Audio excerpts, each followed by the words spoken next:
All right, let's just dive right in. Today, we're talking about mastering the art and the science of autumn beet cultivation. Whether you're just breaking ground for the first time or you're a seasoned gardener looking to totally maximize that late season yield, this explainer is your roadmap. We're going to get it exactly right together. Now think about this for a second. If you've only ever planted beets in the spring, you are literally missing out on the absolute best harvest of the year. No joke. Autumn beets are physically programmed by cooler weather to get incredibly sweet, super tender, and they can last all winter long. By the end of this explainer, you're going to know exactly how to time your planting to unlock all of those amazing benefits. So here's our roadmap for today. We'll cover why grow autumn beets, timing and climate constraints, choosing your variety, preparation and planting steps, maintenance and troubleshooting, and finally, harvesting and winter storage. Let's get to it.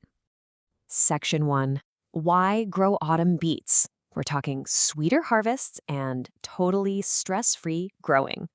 There's actually a massive biological difference between spring and autumn planting.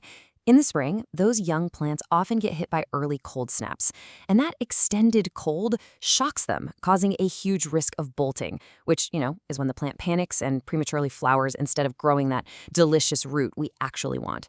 But with autumn beets, the initial growth happens in warm midsummer soil, so the bolting risk drops to 0. And it gets better. As those fall temps drop into that sweet spot of 15 to 23 degrees Celsius, the plant's respiration slows right down.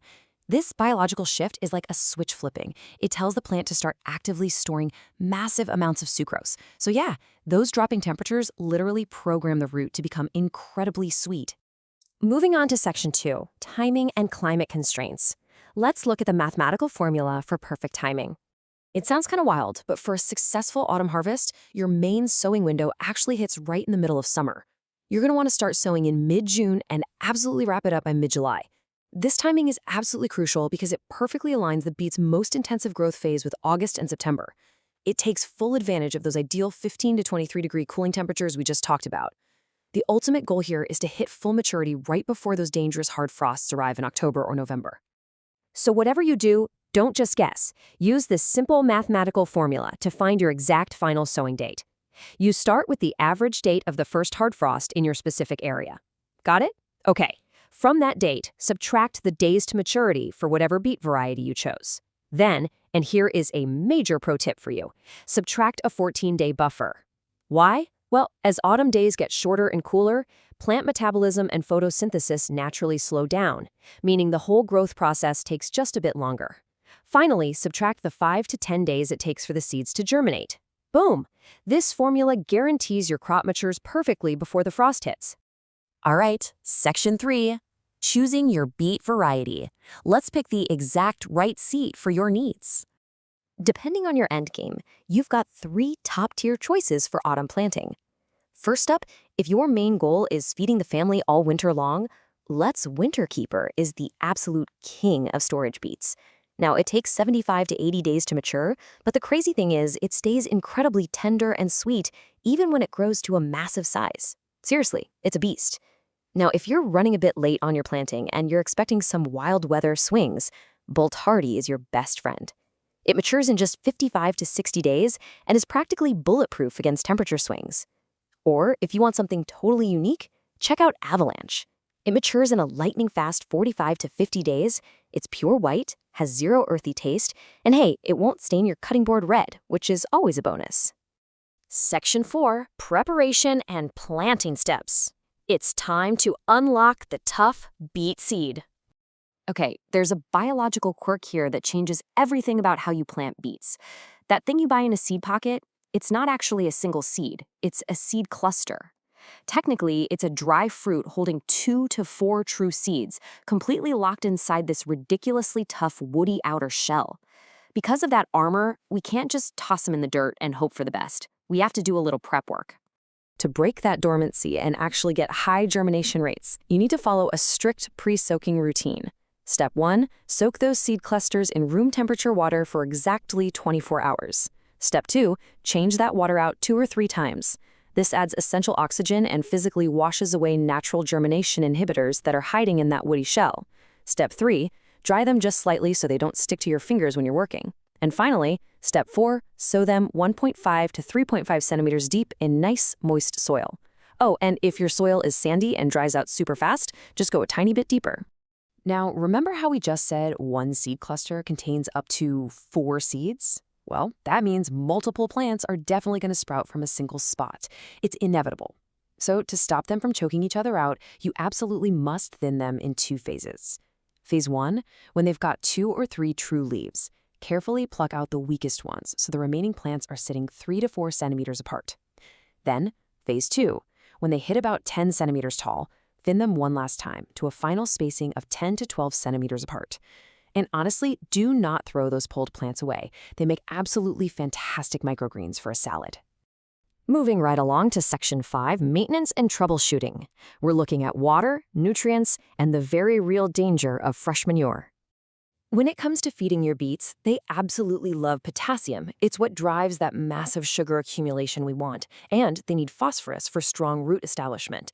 But listen closely here. You must never, ever apply fresh manure or uncomposted material right before planting. Doing that will literally cause your roots to deform, grow excessively hairy, develop these weird hollow centers, and ultimately just rot in storage. It's a disaster.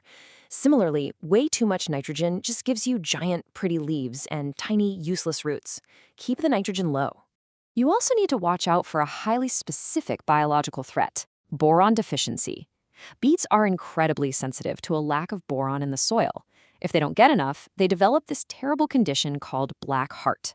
It causes these dry, black, sunken spots deep inside the root tissue, basically ruining your entire harvest. Nobody wants that. So just make sure your pre-planting fertilizer contains trace amounts of boron to keep them healthy. Okay, water is your next biggest challenge. It's all about consistency. If you let the soil completely dry out and then suddenly flood it, that massive rush of water will cause huge longitudinal cracks right down the side of the beet. Not good.